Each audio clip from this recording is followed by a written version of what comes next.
إن الحمد لله نحمده ونستعينه ونستغفره ونعوذ بالله من شرور أنفسنا ومن سيئات أعمالنا من يهده الله فلا مضل له ومن يضلل فلا هادي له أشهد أن لا إله إلا الله وحده لا شريك له وأشهد أن محمدا عبده ورسوله بلغ الرسالة وأدى الأمانة ونصح الأمة وكشف الغمة وجاهد في الله حق جهاده حتى أتاه اليقين فصلاة الله وسلامه على هذا النبي الكريم سيدنا وحبيبنا وشفيعنا ومولانا محمد وعلى آله وصحبه أجمعين أما بعد فيا عباد الله أوصيكم ونفسي بتقوى الله فقد فاز المتقون قال الله تعالى في محكم تنزيله وهو أصدق القائلين يا أيها الذين آمنوا اتقوا الله حق تقاته ولا تموتن إلا وأنتم مسلمون وقال عليه الصلاة والسلام من صام رمضان إيمانا واحتسابا غفر له ما تقدم من ذنبه. Saudaraku, kaum muslimin, sidang Jumat yang dimuliakan Allah Subhanahu wa taala. Mengawali khutbah ini, izinkan khatib mengajak kita semua untuk kita selalu bersyukur kehadiran Allah Subhanahu wa taala.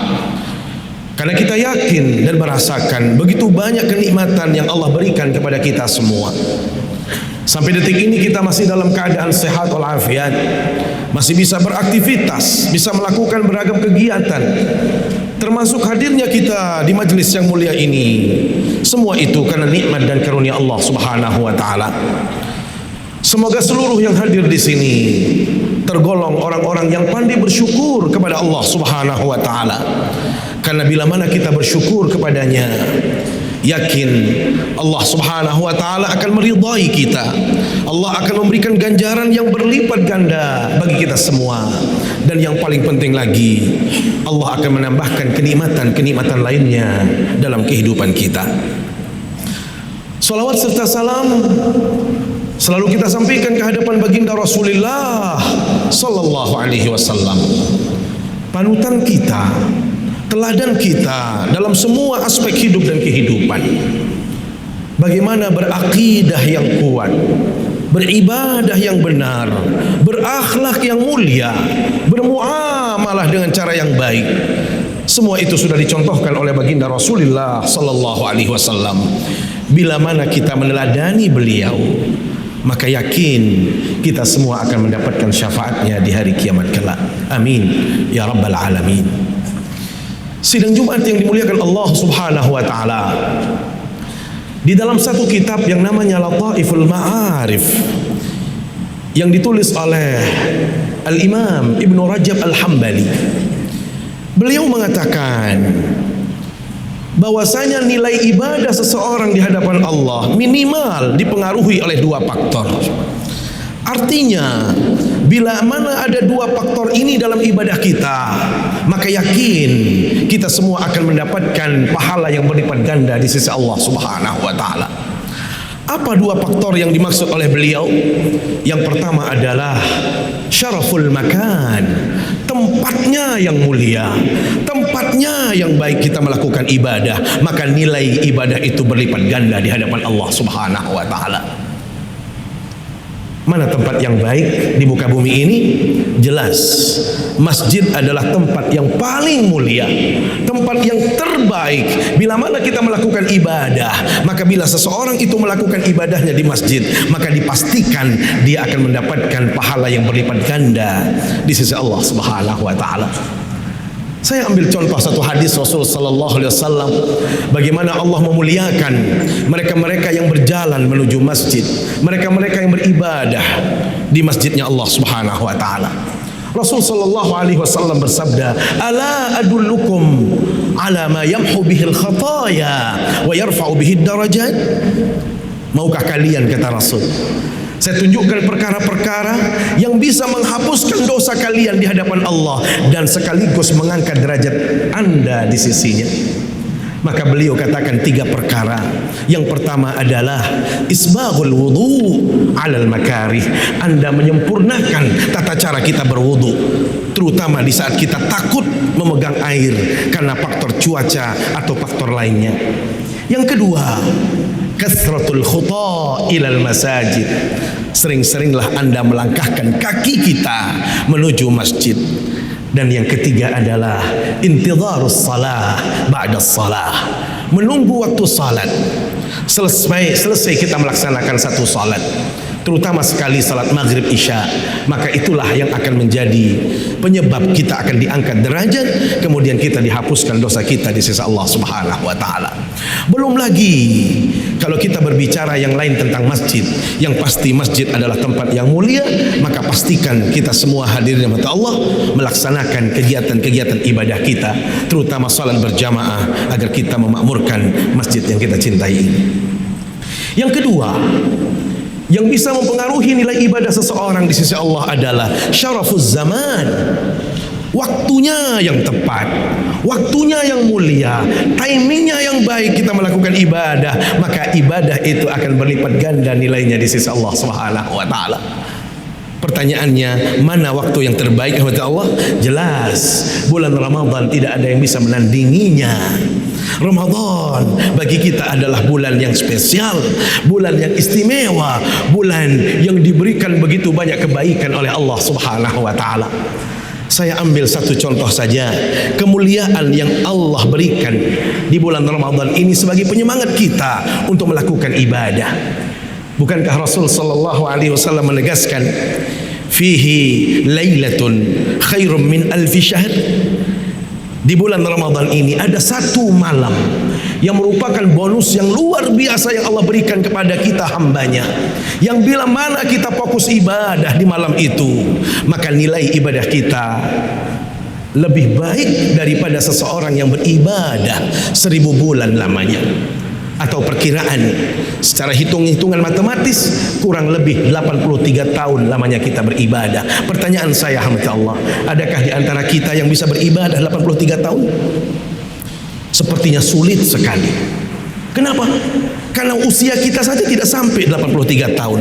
Rasul sallallahu alaihi wasallam memberikan gambaran tentang usia manusia dalam hidup ini. A'mar ummati baina 60 ila 70 wa qalilun man yajuzu dzalik.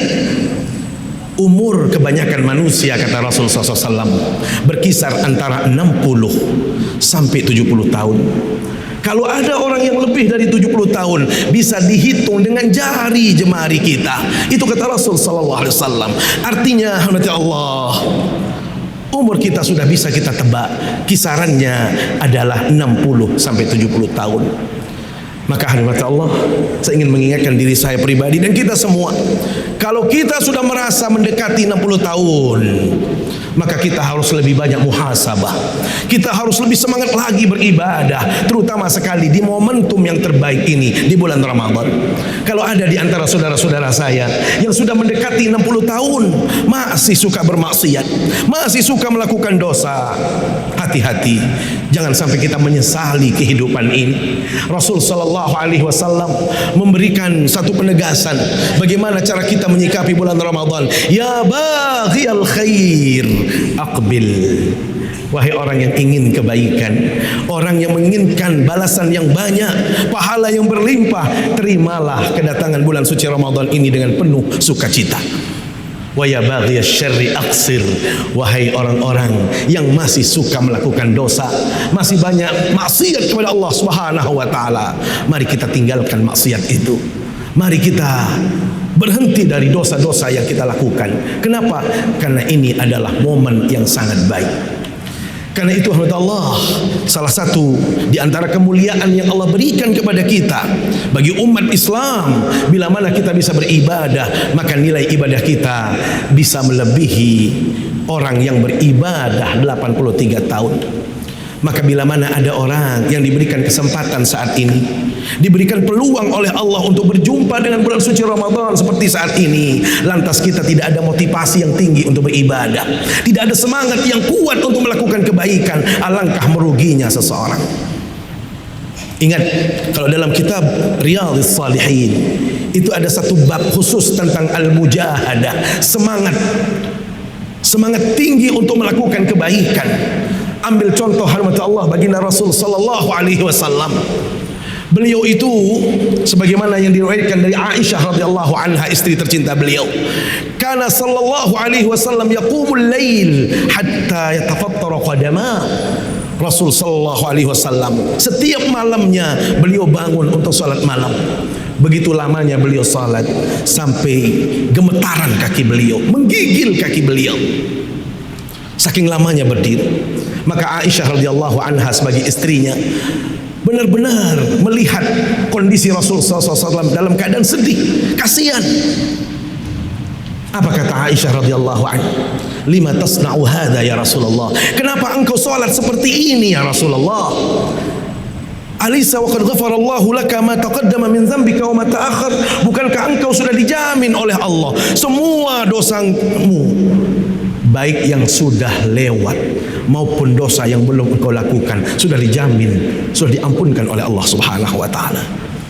Hadirat Allah, kalau kita merasa sudah banyak investasi, banyak pahala, mungkin ada di antara kita yang mengatakan, ente saja yang belum banyak pahala, silahkan banyak ibadah. Sama halnya dengan orang yang baru pulang umroh atau haji. Ada orang yang kadang-kadang tidak tahu makna mabrur. Begitu diajak ke masjid, yuk kita ke masjid. Anda saja yang belum banyak ibadah. Saya sudah berapa kali di Masjidil Haram? Sekali-kali 100.000. Tentu ini adalah tanda atau indikasi orang tidak mabrur hajinya. Hadirat Allah, seharusnya baginda Nabi dalam kondisi beliau sudah dijamin oleh Allah, dosa tidak ada lagi, dijamin diampunkan kalau ada dosanya oleh Allah. Tentunya beliau tidak perlu semangat ibadah, tidak perlu harus banyak-banyak melakukan ibadah. Tetapi apa jawaban indah baginda Rasul SAW? Ya Aisyah, afala akunu abdan syakura? Ya Aisyah, apakah tidak senang kiranya kalau saya menjadi hamba yang pandai bersyukur? Atau dalam bahasa yang lain, kata Allah, Aisyah, walaupun saya salat seperti ini, saya belum pantas mengatakan diri saya sudah pandai bersyukur di hadapan Allah Subhanahu wa taala. Bagaimana dengan kita, kata Allah? Kita tidak pernah terlalu serius salatnya, tidak terlalu panjang kadang-kadang salatnya, masih juga kita tidak melakukan kebaikan. Maka sangatlah merugi seseorang bila mana berjumpa dengan bulan suci Ramadan ini, dia tidak bisa mengoptimalkan untuk melakukan ibadah. Ketahuilah kata Allah, inilah yang bisa mempengaruhi nilai ibadah kita, yaitu syarafuz zaman, waktunya yang mulia, timingnya yang tepat. Maka mari kita optimalkan ibadah-ibadah kita di bulan Ramadan ini.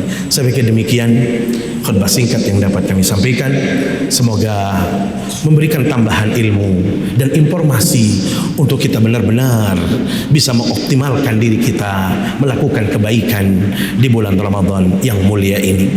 Barakallahu li wa lakum fil Qur'anil azim wa nafa'ani wa iyyakum bima fihi minal ayati wa dzikril hakim wa taqabbalallahu minni wa minkum tilawatah innahu huwas samiul alim.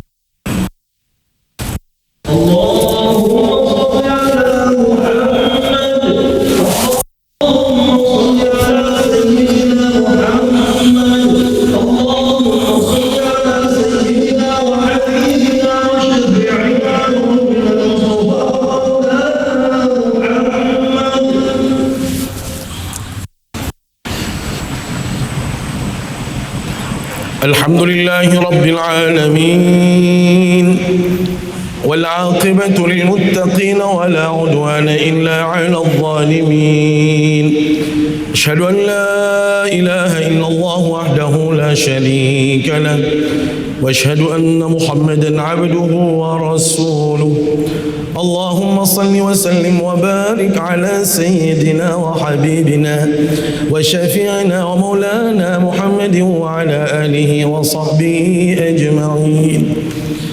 أما بعد فيا عباد الله أوصيكم ونفسي بتقوى الله فقد فاز المتقون.